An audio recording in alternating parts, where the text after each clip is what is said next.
Bonjour à tous, donc aujourd'hui petite vidéo derrière les moissons d'orge le 17 juin. Donc on a moissonné il y a de ça maintenant 2 jours. Et là je suis en train de semer du tournesol à 100 jours, donc c'est un tournesol très précoce qui a un cycle de vie très court. Donc l'objectif c'est de le semer en même temps que les autres tournesols, malgré que le semis soit un peu plus tardif. Et donc de valoriser le précédent orge qui est l'une des cultures moissonnées plus tôt. Donc ici sur cette parcelle en orge, bon, c'est celle que je veux mener en suivi direct sous couvert. Mais là, problématique, tout l'hiver il n'a jamais été très joli. En plus de ça, l'année n'est pas avec nous, j'ai envie de dire. Donc j'ai fait dans les 30-35 quintaux, voilà, en semi-direct sur précédent blé tendre. Et donc voilà, j'ai fait un couvert de sorgho piper et radis derrière. Et j'ai semé là-dedans et bon, ça a eu une bonne levée. Après il y a le riva qui s'est rajouté là-dedans. Trop d'eau sur les racines et l'orge n'a jamais bien survécu dans son enracinement dans ce sol là quoi. Donc un peu déçu, mais voilà, derrière ça j'enquille directement dans un autre semis de tournesol où je vais irriguer un petit peu pour sécuriser, et du coup ça devrait me remonter la marge sur cette parcelle. Voilà. Donc le semis c'est du tournesol à 100 jours, donc je sème dans les 74 000 pieds hectares. Je mets du Daxol pour sécuriser le semis, donc là je fais quand même demi-dose, donc je fais 6 kg. L'insecticide dans la ligne du coup pour protéger des taupins et d'autres bestioles qui pourraient manger la graine. Parce que cette année, grosse problématique sur les taupins, je l'ai vu sur d'autres parcelles. Et ensuite un peu d'anti-limace, donc du Slux, donc un anti-limace bio que je mets sur la ligne et avec le semoir. Comme ça, en un seul passage, je fais tout. Et ensuite je ferai que l'irrigation. Il n'y aura pas de désherbage ni de phytosanitaire sur cette parcelle. Voilà un petit peu, je vous montrerai des vidéos un peu extérieures, montrer un peu comment ça se passe au semis et après l'irrigation.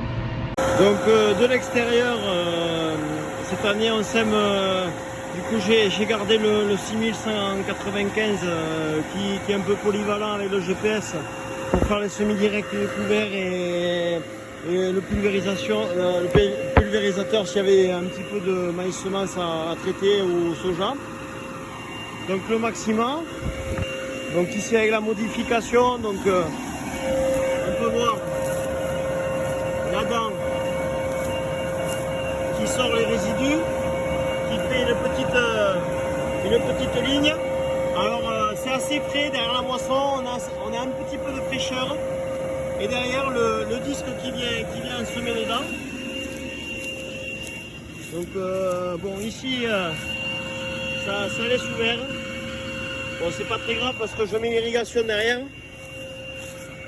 Mais bon, après en général, voilà ce que ça fait derrière.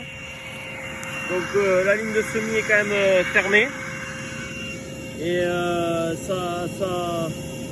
ça met un peu de terre, en fin de terre sur la graine.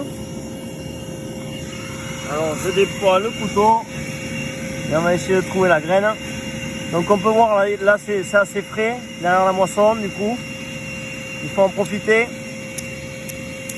Faut pas attendre les semis derrière les moissons, il faut pas attendre. Ah voilà, la graine on la voit. Donc ici elle est là, je sais pas si vous la voyez. Donc elle est posée dans le frais, assez profond quand même.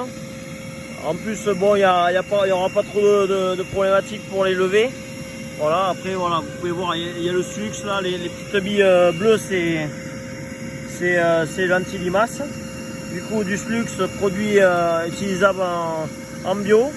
Et après je suis en demi-dose de Daxol pour limiter le coût, et puis voilà, pour aussi dans mon raisonnement d'essayer de diminuer les produits. Voilà sur le semis. Donc bon, là on a une parcelle de 9 hectares et demain ou ce soir j'enclencherai l'irrigation avec un canon. Voilà, deux coups de 10 mm.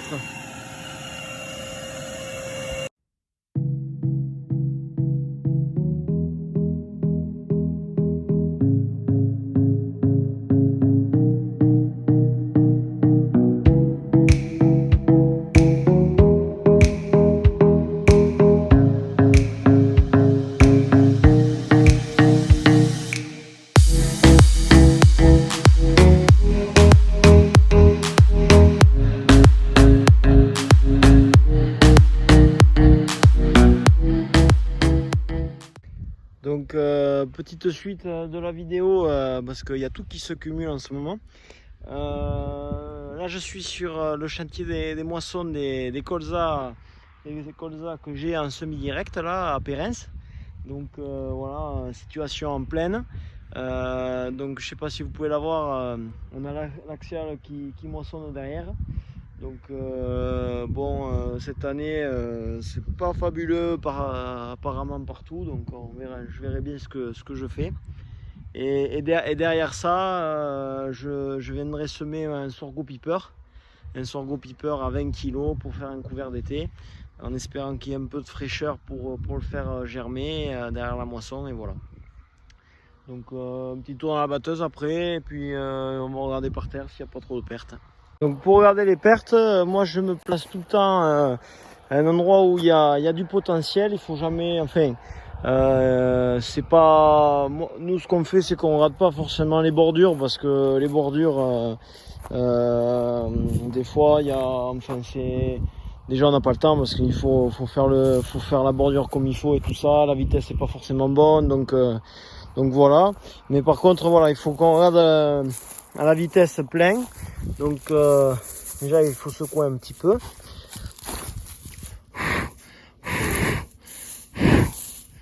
Il faut regarder par terre. Donc le colza c'est une culture on perd toujours. Là il y a quelques graines, mais franchement c'est pas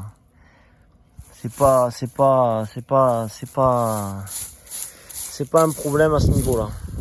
Donc aussi il faut regarder s'il y a de la fraîcheur un petit peu, mais là il me semble pas qu'il y ait de fraîcheur.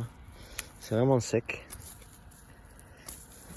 Donc pour les semis ça va être assez compliqué, en espérant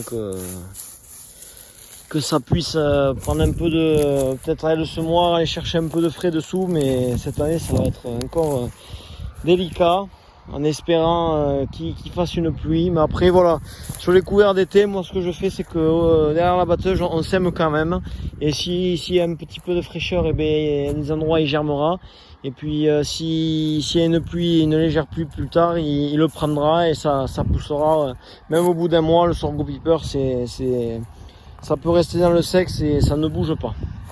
Voilà, donc on va faire comme ça. On va le semer derrière la batteuse.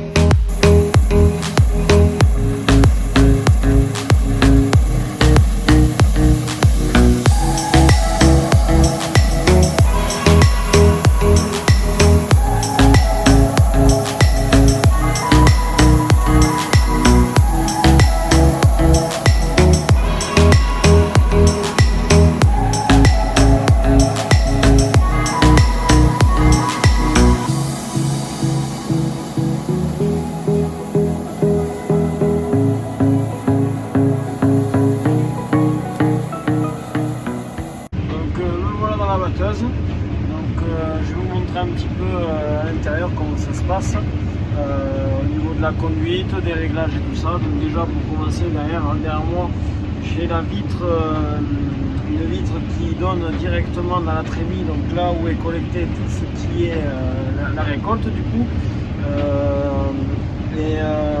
Du coup ça c'est déjà le premier regard qu'on a quand on commence un champ, regarder si on fait propre.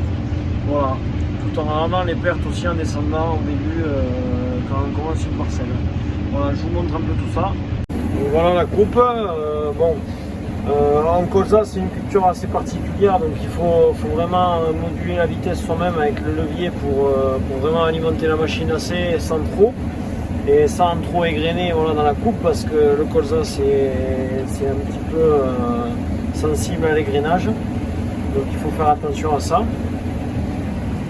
Au niveau des réglages, voilà, moi on tourne pratiquement à 500 tours minute le rotor, à 25 d'écartement, donc voilà, ça s'égrène très facilement, c'est pas forcément très serré et très rapide.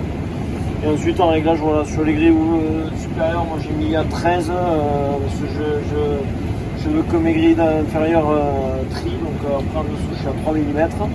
Et après ça souffle un petit peu les vents, voilà, je suis à 800 tours.